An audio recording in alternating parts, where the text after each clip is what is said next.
Brian. Jason. Hey, this is the Perfectly Screwed podcast. Okay. So, let's start out with Trump. Donald. What's he up to? Jesus Christ, man. Well, okay, so, he put all these tariffs on Canada and China and Mexico, right? So Mexico isn't saying too much, they're just letting it go. China... What's a tariff? A tariff. Okay, a tariff is a tax on anything that's imported into our country. So any goods that come from Canada is taxed. But Canada doesn't pay it, we pay it. Because then what happens is he puts a tariff on it, saying that if it's imported into the United States, they're going to tax it by whatever percentage he chooses. So the price of that product now is raised by the manufacturer because it costs more to bring it in here. So then the consumer has to pay the tariff, basically. Yeah. So basically it's to increase the price. Now the price goes to our government, so it's basically a tax on goods that come into the country. So Canada's pissed about this because if you put a tax on something that's, say, imported from Canada or Mexico or China, whatever, people are going to buy that less. Okay, it's like Crown Royal. Crown Royal now has went up like $10, $15 for Crown Royal. So unless you're a huge Crown Royal fan, you're going to look at Crown Royal, and then you're going to look at Jack Daniels. Mm-hmm. Now Crown Royal costs $20 more than it used to. Jack Daniels is still the same price, so, what are you going to buy?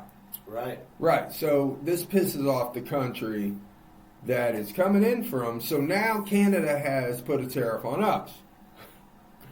Not only did Canada put a tariff on us, but Canada supplies electricity to certain states.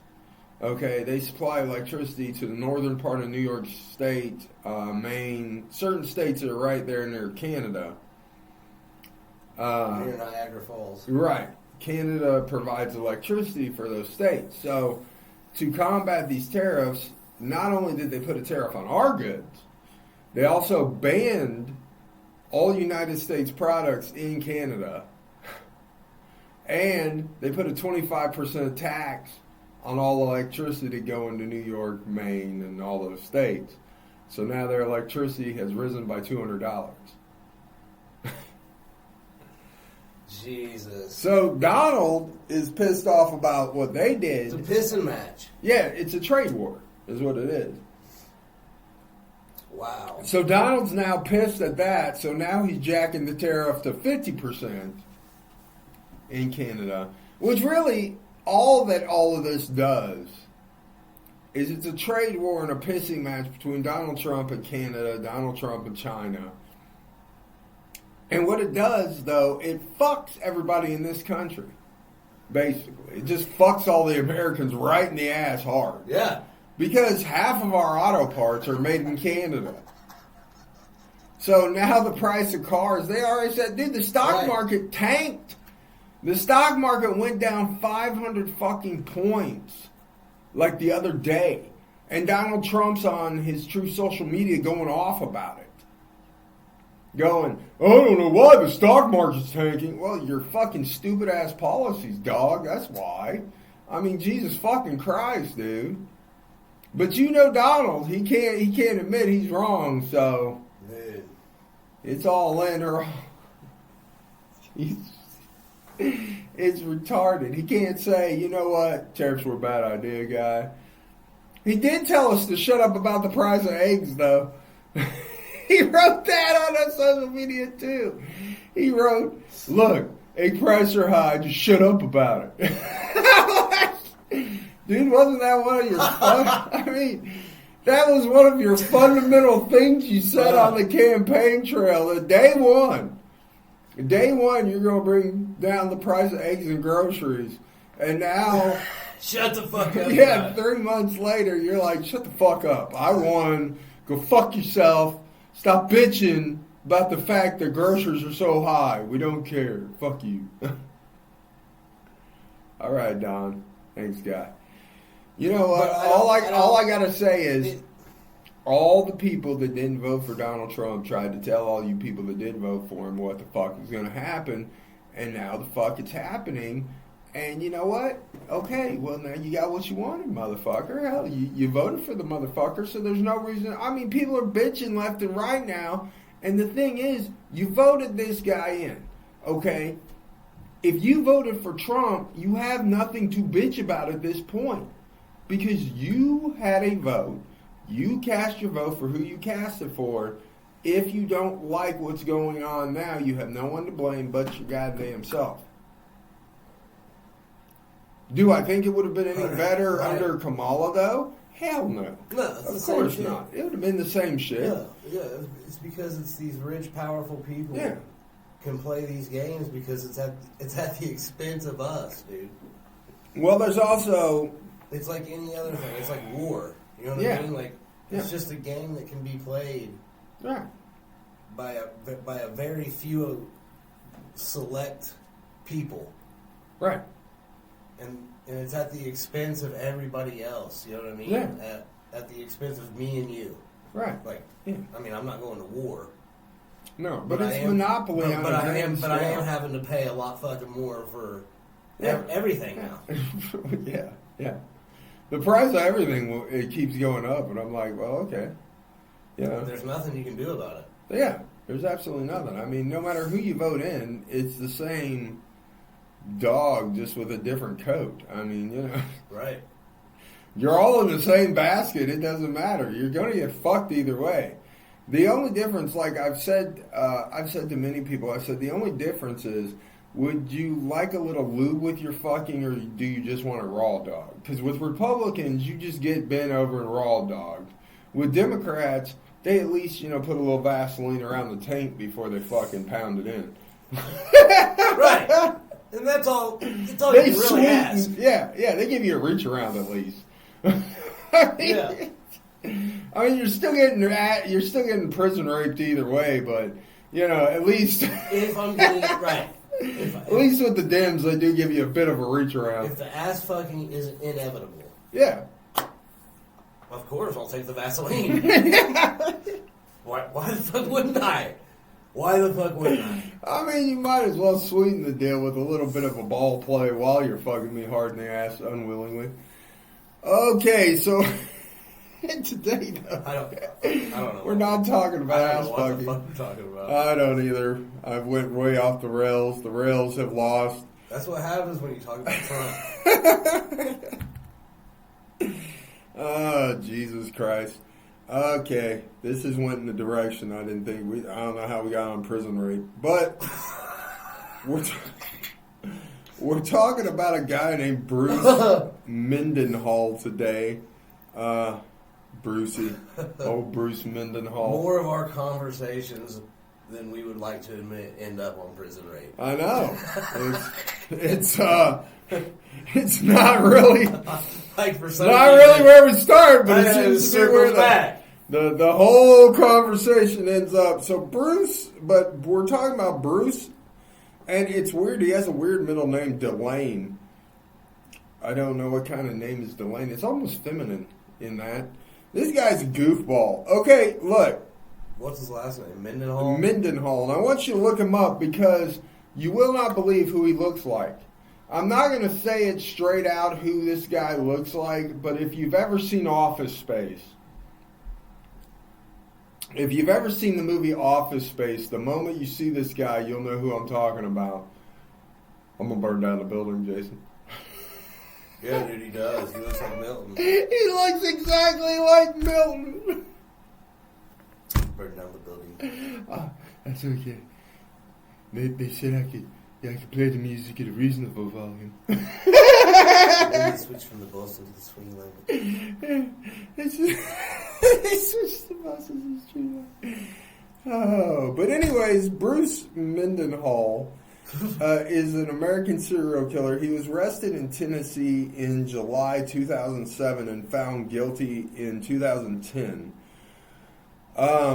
He originally was found guilty of the June 26, 2007 murder of Sarah Holbert he was a long-haul truck driver, and Mendenhall's truck was found to contain the blood of numerous other murdered or missing women.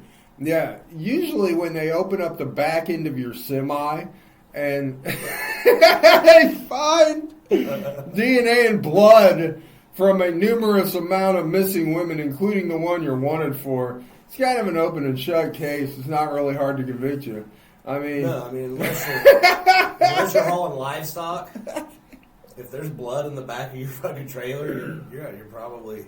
It's going to get tested. Yeah, he wasn't hauling livestock. It's going to get tested, right? He was hauling dead bodies across the country. Well, where else are you supposed to haul them, Brian? Hey, from what I see, he's a multitasker. Right. You already got a truckload of shit. You might as well throw the bodies of some prostitutes that you're killing at the truck stop in the back. I mean... You know, I was making deliveries anyway. Yeah, I mean, I figured, drop her off on the side of the road, drop off this load of Cracker Jacks over in Alabama. It's a twofer. Yeah, it's a twofer. Right. 100%. So, he has been charged with the murders of 3 other women at truck stops in Alabama, Indiana, and Tennessee. He was convicted in Indiana just a little while ago. He picked up a lot lizard at the Flying J there in Indianapolis. Nice. Yeah, right off 69 there. And she was never seen again because he took her into the cab, strangled her, and put her in the back of the truck and such. He is also under investigation for murders in Georgia, Illinois, New Mexico, Oklahoma, and Texas. So he was a long haul truck. Yeah, he was a busy boy. So Yeah. It's lonely out here on the road, Brian. So I tried to get a bunch of back story on this guy, and there isn't much as far as backstory. We know that he was born in 1951. He's 73 now. He was born in Crawford, Illinois. They have called him the prosty shooter, the rest stop killer, and the truck stop killer. He has 3 children and was married at the time of his incarceration to a lady named Linda. He has 2 daughters and a son. So... he was a resident of Albion, Illinois at the time, and he was arrested at the T&A truck stop on Interstate 24 in Nashville, Tennessee in 2007 after Detective Sergeant Pat, Postiglitone, Postiglitone.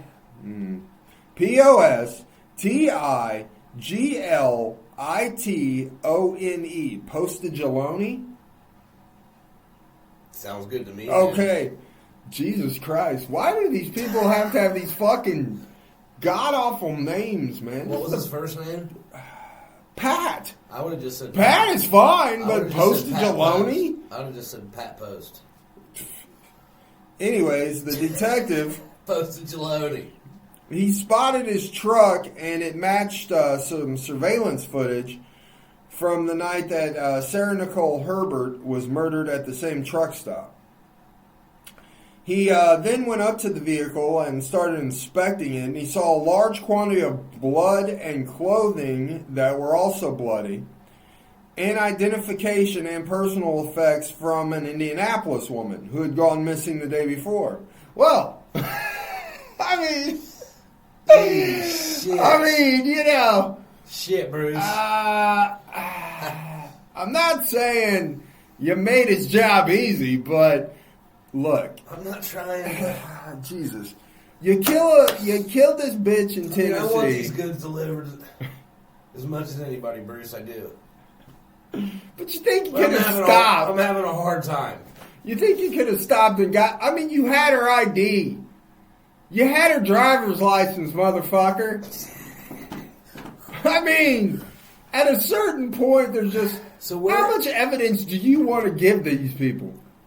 Where was the body at this point? The body wasn't there, so okay. I'm guessing he just dropped the body off wherever. But Bruce, Brucey, Bubby, why in the world would you keep her ID? Bruce? I'm saying. Bub. And it wasn't even in the back of the truck. No. They found this in the cab. In the floorboards, dude. In a bag. A Walmart sack, for God's sakes. Open.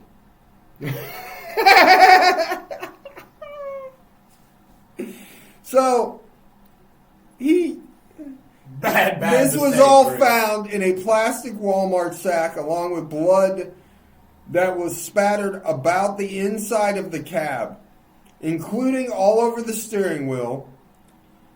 And when they arrested Mendenhall, there was also blood from the body on his hands that had dried and was caked there. So he didn't even wash his fucking hands. Well, what'd they pull him over for?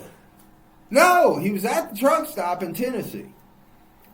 His cab, okay. This chick, Sarah Herbert, had went missing the night before. She'd been reported missing. So they went to her last, the people that found her missing said, hey, she's a lot lizard, hangs out at the truck stops. So they went to the truck stop that she normally hangs out to get Johns. They pulled surveillance footage. They saw her get into this dude's truck. So he went to Indianapolis because he was a long-haul truck driver. Obviously picked up another lot lizard, killed her. Mm-hmm. Was back in Tennessee the next day. And the cop saw his truck, and he knew that it matched the surveillance footage that he'd just seen. So he was like, well, let's go check out this truck. So because Bruce had just recently killed the girl from Indiana. Right. Like the day before. But I'm guessing this all happened and he disposed of her and shit. Like, he hasn't even got a chance to fucking wash up. Right, and right. Now they're getting it. You know what I'm saying? Right. That's why they found him in that condition. Right. So carelessly. Right. You know what I mean? Yeah. He was going to throw the bag away. He Probably. just hadn't had a chance yet. Well, he just fucking got done. You know what I mean? Disposing of some lot lizard bitch. He probably wasn't going to throw the bag away because when they saw the bag in the truck, then it gave them a reason to do a more extensive search.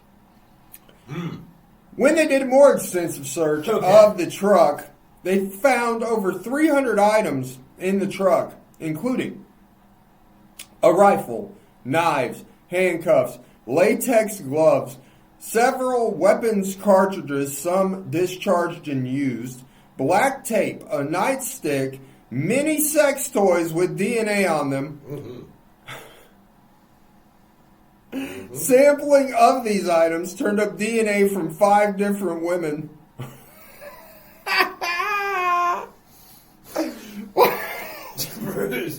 Jesus Christ! You could not have given them more of an open and shut case if you had admitted to the whole fucking thing, dude, with videotape. I mean, Charity Christmas. I mean, there's dumb and then there's just stupid. God damn, Bruce. Okay. So, in 2007, he waived his right to a preliminary hearing. I would say so.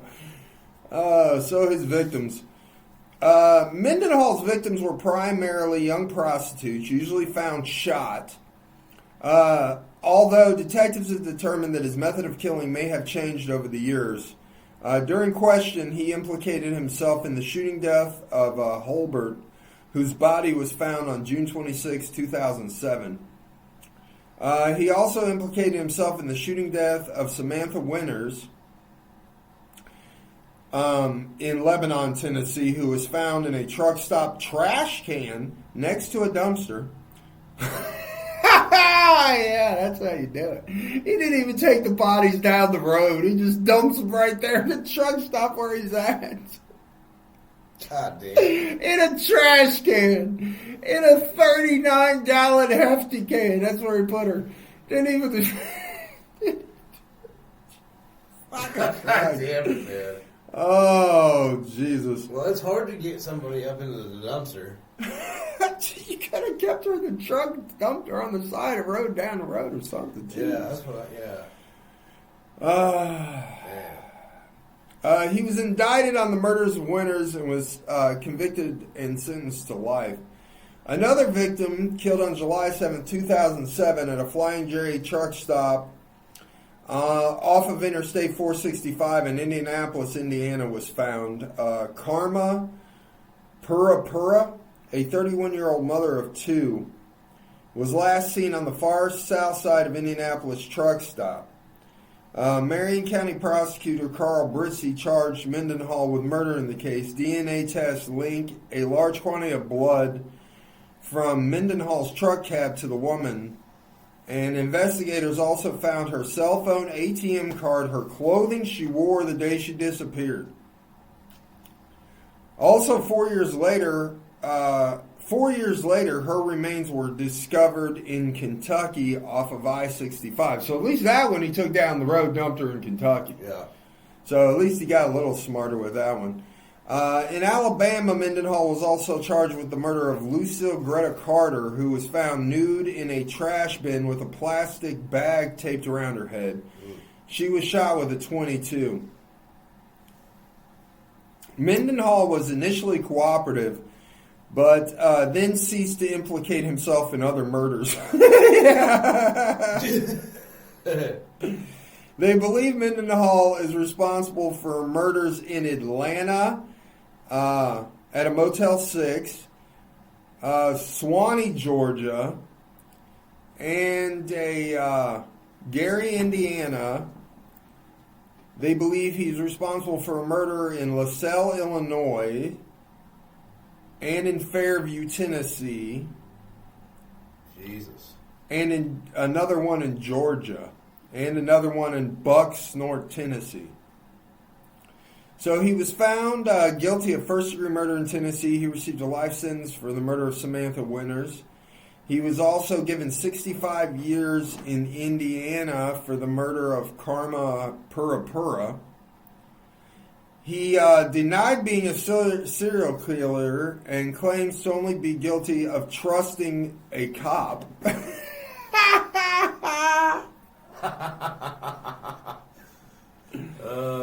Oh, Jesus Christ.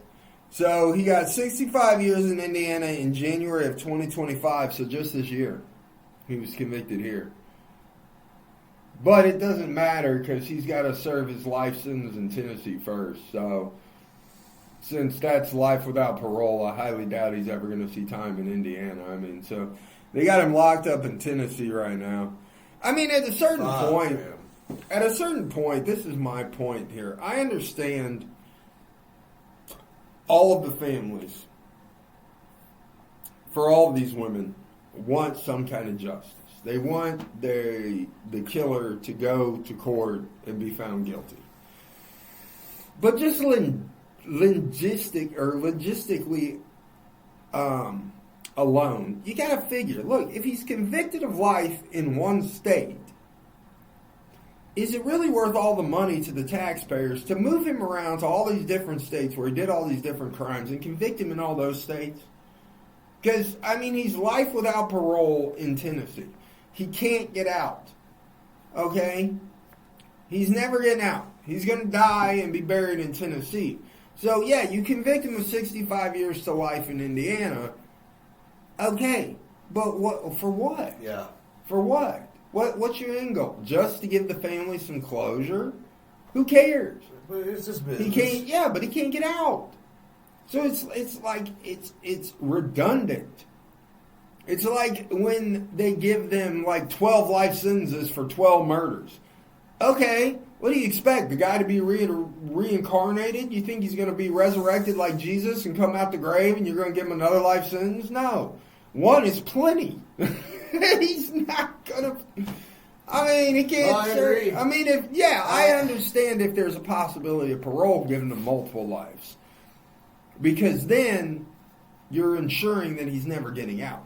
But if you're giving him life without the possibility of parole for one murder, that should cover all of them, just all of them, because. But like the people in Indiana. Are they doing it for justice or are they doing it for money? Well, I mean, how much money are you going to get off a guy who's imprisoned? I have no idea. I mean, you're not going to get any money off him. I mean, the guy couldn't even afford to wash his hands. I mean, but the truck for all we had know, a that he shower. was a hell of a truck driver.